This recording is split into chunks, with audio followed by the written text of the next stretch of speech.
വ്യത്യസ്തമായ ഓണവിഭവങ്ങളുടെ രുചിക്കൂട്ടുമായി നമ്മുടെ രുചിയോണം നന്നായി കൊഴുക്കുകയാണ്. അപ്പോൾ ഈ കഴിഞ്ഞ കുറച്ച് ദിവസങ്ങളായിട്ട് സദ്യയുടെ കൂടെ കഴിക്കാൻ പറ്റുന്ന കറികളെ പറ്റിയാണ് പറഞ്ഞത്.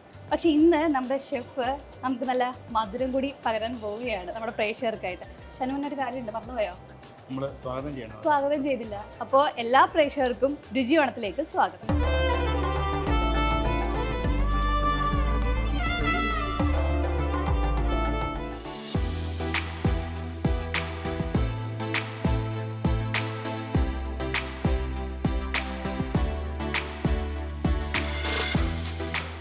ഫസ്റ്റ് നമ്മൾ അട ബോയിൽ ചെയ്യും. ആദ്യം കുറച്ച് വെള്ളം ഒഴിക്കും. ഇവിടെ പിന്നെ എണ്ണയുടെ ഒന്നും കളിയില്ലല്ലോ. ഇല്ല, ഇവിടെ എണ്ണ ഒന്നുമില്ല. നെയ്യ് മാത്രമേ ഉണ്ടല്ലേ? നെയ്യ് മാത്രമുണ്ട്. അത് നമുക്ക് ഡൈജഷനൊക്കെ നല്ല ഹെൽപ്പ് ചെയ്യുന്ന സാധനമാണ്. പിന്നെ അത് വെള്ളം ഒന്ന് ബോയിൽ സ്റ്റാർട്ട് ചെയ്യുമ്പോഴത്തേനും നമ്മൾ നേരെ ഈ അടയനെ നേരെ ഇതിലേക്ക് ഇട്ട് കൊടുക്കും. ഓക്കെ, അതിനുശേഷം നമ്മൾ ഒന്ന് ഇളക്കി കൊടുക്കണം. ഇളക്കി കൊടുക്കുന്നത് എന്തിനാണെന്ന് വെച്ച് കഴിഞ്ഞാൽ ഇതിലൊരു ബോയിലായി തുടങ്ങുമ്പോൾ ആ വീണ സ്ഥലത്ത് ആ ഫോഴ്സിൽ അടിയിൽ കുറച്ച് ടച്ചായിട്ടുണ്ടാവും. അപ്പോൾ അവിടെ വേണമുണ്ടാവും. ഏതൊരു വ്യക്തിയോട് ചോദിച്ചു കഴിഞ്ഞാൽ ഏത് പായസമാണ് ഏറ്റവും ഇഷ്ടമെന്ന് ചോദിച്ചു കഴിഞ്ഞാൽ നോർമലി ഏറ്റവും കൂടുതൽ ആൾക്കാർ കൺഫ്യൂസ് ആകുന്ന ഒരു സാധനമാണ് പായസം. അട റെഡി ആയിട്ടുണ്ട്. അപ്പോൾ നമുക്ക് അതൊന്ന് ഊറ്റി എടുത്ത് സെപ്പറേറ്റ് ചെയ്തിട്ട് നമുക്ക് തുടങ്ങാം. വെന്ത അട ഇങ്ങനെ കോരി മറ്റൊരു പാത്രത്തിലേക്ക് വെച്ചേക്കാണ്. ഇപ്പൊ കണ്ട നല്ല ചോറ് പോലെ ഉണ്ട്. ഇത് നമ്മുടെ ശർക്കര ഉരുക്കിയത്, ശർക്കര പാനി. അത് നമ്മൾ ആദ്യം ഒരു പാനിലേക്ക് ഒഴിക്കും. ഇനി നമ്മൾ ഒന്ന് ചൂടായിട്ട് അതൊന്ന് തിളച്ചു തുടങ്ങുമ്പോഴത്തേനും പിന്നെ ഈ അട ഇതിലിടുമ്പോൾ പെട്ടെന്ന് അത് എന്താ പറയുക, അതൊന്ന് തരിതരിയായിട്ട് സെപ്പറേറ്റ് ആകുമ്പോൾ അപ്പോൾ ശർക്കര പാനി നമ്മുടെ തിളച്ചു. അപ്പം നമുക്കൊന്ന് ഈ അട ഒന്ന് ശർക്കര പാനിലോട്ട് ഇടുകയാണ്. ഇപ്പോൾ ഒരു കാണുമ്പോൾ നിങ്ങൾക്കറിയാം ഒരു ചെറിയൊരു വൈറ്റിഷ് കളറിലാണ്. ഇത് ഇനി ഇതിൻ്റെ അകത്ത് ഇരുന്നിട്ടൊന്ന് നല്ലപോലെ കുക്കായി നല്ല ഒന്ന് മാറി അതിൻ്റെ കളർ ചേഞ്ച് ആവുന്നു.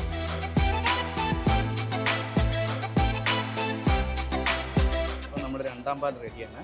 അത് നമ്മൾ പശുപാലൊന്നും ഉപയോഗിക്കില്ലല്ലോ, തേങ്ങാപ്പാൽ തന്നെ. അത് നല്ലപോലെ തിരുമ്മി എടുത്ത് പിഴിഞ്ഞിട്ടുള്ള പാല്. എൻ്റെ രണ്ടാം പാൽ ഒഴിച്ചു.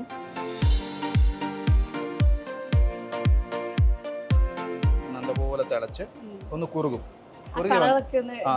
ഡിമ്മായി ഇപ്പൊ ഒരു പായസത്തിൻ്റെതായ കളർ വന്നു തുടങ്ങിയില്ലേ. ഇനി ഇതിന് ശേഷം നമ്മളിത് നല്ലപോലെ ഒന്ന് കുറുകി വന്നതിന് ശേഷം നമ്മൾ ഒന്നാം പാൽ ഒഴിച്ചിട്ട് നമ്മൾ ഇതിനെ ഫിനിഷ് ചെയ്യും. അപ്പോൾ നമ്മുടെ പായസം ഏകദേശം റെഡിയായി. ഇപ്പോൾ കണ്ടോ, ആ അടയെല്ലാം കറക്റ്റ് കളർ മാറി. ആദ്യത്തെ വെളുത്ത അടയെല്ലാം അതിൻ്റെ കളറെല്ലാം മാറി. അതിനുശേഷം നമ്മൾ ആ ഫയറിനെ ഒന്ന് ഓഫ് ചെയ്യും. എന്തിനാണ് ഇച്ചിരി കുറച്ച് എക്സ്ട്രാ തിക്കാക്കിയെന്ന് ചോദിച്ചാൽ ഇനി ഇതിലേക്ക് ഒന്നാം പാൽ ഒഴിച്ച് കഴിഞ്ഞിട്ട് ഒരുപാട് ലോങ് ടൈം കുക്കിംഗ് ഉണ്ടാവില്ല. ഓക്കെ, കുറച്ച് ഒഴിച്ചു കൊടുത്തു, നമ്മളൊന്ന് മിക്സ് ചെയ്ത് കൊടുത്തു. അപ്പോൾ എന്നാ വെച്ച് കഴിഞ്ഞാൽ ആ പാലിൻ്റെ കൺസിസ്റ്റൻസി, അതായത് ആ പായസത്തിൻ്റെ ചൂട് ഒന്ന് കുറഞ്ഞ് കിട്ടും. എന്നിട്ട് നമ്മൾ വീണ്ടും പാലൊഴിച്ച് കൊടുക്കുക. എന്നിട്ട് അവനെ നമ്മൾ നല്ലപോലെ മിക്സ് ചെയ്തെടുക്കണം. തേങ്ങയുടെ ഒരു പച്ച ടേസ്റ്റ് ഒന്ന് മാറുന്നത് വരെ നമ്മൾ ചെറുതായിട്ടൊന്ന് ഇത് ചെയ്യും. നമ്മൾ ഇനി ഒരു പൊടിക്കൈകൾ നമ്മൾ നേരത്തെ പറഞ്ഞു. അപ്പം ഇവിടെ നിന്ന് എടുത്തു ഞാൻ തന്നെ അത് ചുക്ക് കുറച്ചുകൂടെ കുറച്ച് ഇതൊന്ന് എടുത്ത് നോക്കി അതെന്താന്ന് മനസ്സിലാവും നോക്കാം. ആയിക്കോട്ടെ, അത് ഒരു പിഞ്ച് അതെ. പിന്നെ ഇരിക്കുന്ന ഒരു സാധനം കൂടെ ഇടണം. ഇനി ഇവനെ നമ്മൾ ഒന്നുകൂടെ ഇളക്കി മിക്സ് ചെയ്യാം. ഇനി ഇതിന്റെ മേലെ ഒരു കൊത്തുപണി നമ്മൾ ആദ്യം ഗീ ഒഴിച്ചു കൊടുക്കണം. എല്ലാവരും കഴിക്കണക്കാണല്ലേ? അതെ. ഇനി ആ കാഷ്യൂനട്ട് ആദ്യം അണ്ടിപ്പരിപ്പ് ഒന്ന് കളർ ആയി സ്റ്റാർട്ട് ചെയ്ത് തുടങ്ങുമ്പോഴത്തേനും നമ്മൾ ഈ ഉണക്കമുന്തിരി ഇതിലേക്ക് ഇട്ടു കൊടുക്കും. അതിൻ്റെ കളർ രണ്ടും ഒരേപോലെ ഓരോന്ന് വീർത്ത് വന്നു.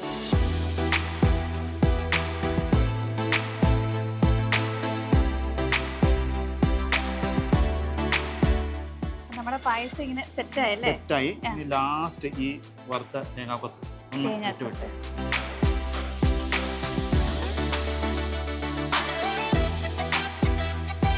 അപ്പോൾ നമ്മുടെ പായസം റെഡി. എൻ്റെ കയ്യിലേക്ക് തന്നിട്ടുണ്ട്. അപ്പോൾ നമുക്ക് രുചിച്ചു തുടങ്ങാം.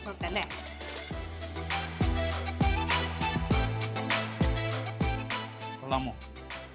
അടിപൊളി, നല്ല മധുരം, നല്ല നെയ്യുടെ ഒരു ഫ്ലേവറൊക്കെ ഒരു രക്ഷയില്ല. അപ്പോൾ രുചിയോണത്തിലൂടെ നമുക്ക് വീണ്ടും കാണാം.